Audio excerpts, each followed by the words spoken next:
Hello, I'm George Smith. And I'm Elizabeth White from Colonial News 7, providing you with information from the last 7 years. The 7 Years' War officially ended in 1763 with the signing of the Treaty of Paris. As we were victorious, we gained a lot of land from the French in North America, and we also gained Florida from the Spanish. We did get a lot of land, didn't we? Be sure, everyone out there, not to cross the Appalachians yet, though, because there are lots of Indians out there.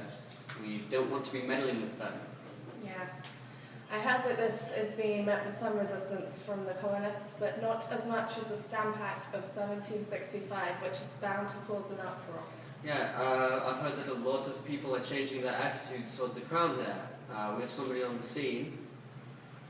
Yeah, let's pass over to Elizabeth Ann now. Thanks, Elizabeth. I'm here in Boston right now with an angry colonist.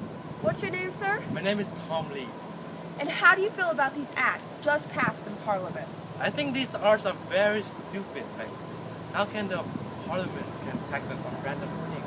Do you think that in the future they might tax us on air we breathe or the water we drink? And what are your thoughts on how to make the situation better? I think we need more representation for the colonists. It's more fair that way. No taxation without representation, yo. Thanks, Tom Lee. As you can see, the colonists in America are very upset.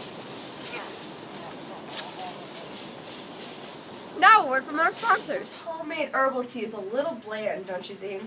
Yeah, I feel like a commoner drinking it. Hi. Why are you guys still drinking this stupid herbal tea? You want to try this British imported exotic tea? Sure. Try it. Oh, wow, this is delicious. Oh, that's fantastic. Tax revenues may be used to pay colonial officials. In other news, American colonists are very angry with the new laws passed by Parliament. Here, we have an American colonist convincing another colonist not to use British products and to only use homemade American products. Andrew Oliver, the stamp distributor located in Boston, recently experienced angry Boston colonists hanging an effigy out on Boston Common, an effigy that resembled him. Colonists have also resorted to vandalizing officials' houses by using intimidating violence in order to protest the Stamp Act. Stamp distributors often gave in to the harassment in order to protect themselves and their families. Back to the newsroom. Thanks, Elizabeth. Britons all throughout America were delighted when the Stamp Act was repealed early in '66. We're just glad here that certain groups in America have finally restored their loyalty to our beloved king. No matter how much you don't like paying taxes, you've got to admit that violence was totally unnecessary. That's true. However, the tranquility was short-lived as Charles Townshend passed the Townshend Acts, which upset thousands of colonists. For some reason, they seem to have forgotten we're part of England.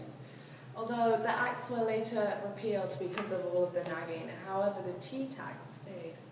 Oh, I'm sorry, Elizabeth, to cut you off there. We're receiving breaking news that something has happened in Boston. Apparently, a bunch of soldiers there were trying to guard the new American Board of Commissions, and they were mobbed by a big group of angry protesters. And there were some fatalities. Our hearts and prayers are with the soldiers. Poor innocent men.